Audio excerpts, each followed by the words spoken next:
The recipe, the quality we're talking about is confidence.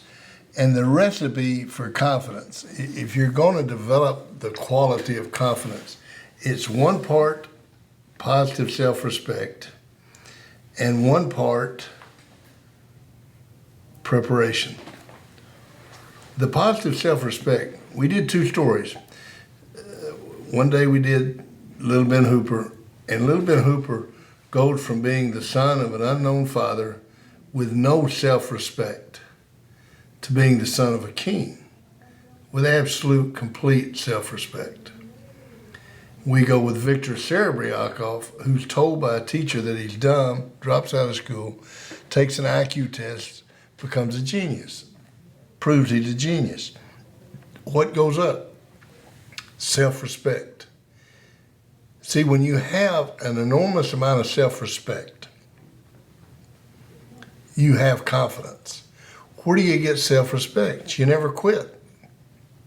You have something come along that's tough. You got 10 math problems, you do all 10 of them. You got 5 sets of 3 on the rep, you do all 3 of them. You got 10 40s, you do all 10. Whatever it is, you don't quit, you keep going. Every time you don't quit something, your self-respect is going to go up. Every time your self-respect goes up, your confidence level is going to go up. Now, the second part of that confidence quality comes from preparation. If you're well prepared, Bill Walsh became a legend in coaching.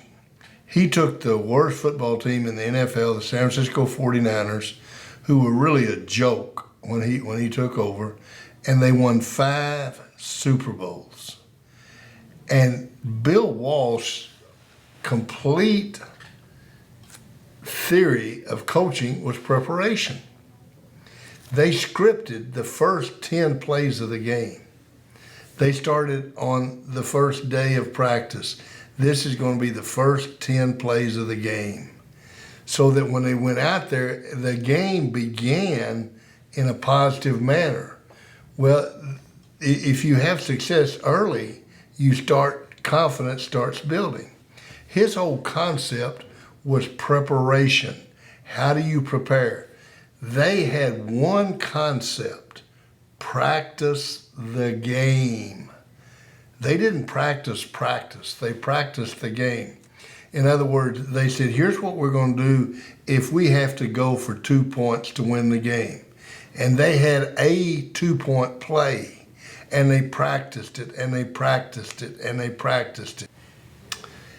Bill Walsh's concept was practice the game.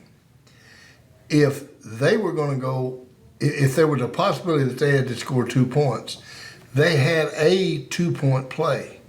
Now think about how simple that is. You've got to score 2 points to win the game. And all week long, every single day, you have practiced a 2-point play. You don't need to look to the sideline to see what the play is.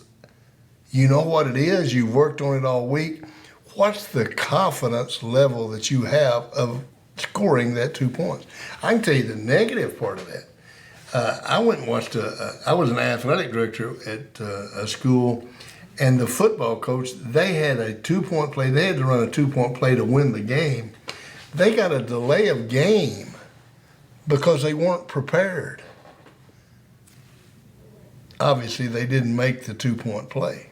How much confidence did those players have in that 2-point play? Because they didn't know what it was going to be. It was something they hadn't done. Now, think about this. Preparation is the key to confidence, okay? You want to be confident in talking to Margaret Ann. Teachers, at this time, if you have taken your attendance, please send all exempt students to the cafeteria. All exempt students need to report to the cafeteria. And teachers, if you do not have a class, please report to the cafeteria. Ms. Thompson, know where your classroom is. Don't make her come find you. Merry Christmas.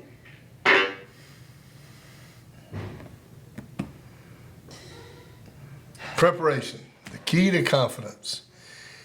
If you want to talk to Margaret Ann and you want to be confident, then how do you prepare for that? You've got to visualize it happening. Remember this from things we talked about before. The body cannot tell the difference between a real experience and one that is vividly imagined. And Walsh made that happen in athletics, in football. They went out and they practiced. The linebacker's going to blitz. When he blitzes, this is what we do. And they did it, and they did it, and they did it. And then when it happened, they were confident. They weren't worried about you blitzing or something happening because they had practiced the game.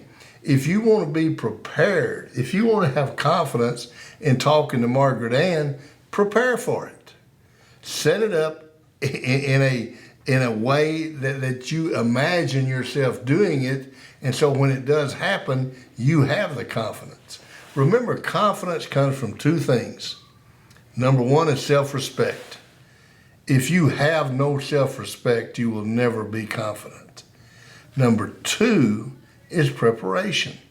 If I prepare, if I study every day for a test, and I go in to take that test, I am confident that I'm going to do well. Opposite, if I don't prepare at all, I have no confidence and I will do worse on the test than I probably would have just because I will second guess every answer that I have. Confidence is based on two things. Self-respect. Self-respect is based on never quitting. And number two, it's based on preparation.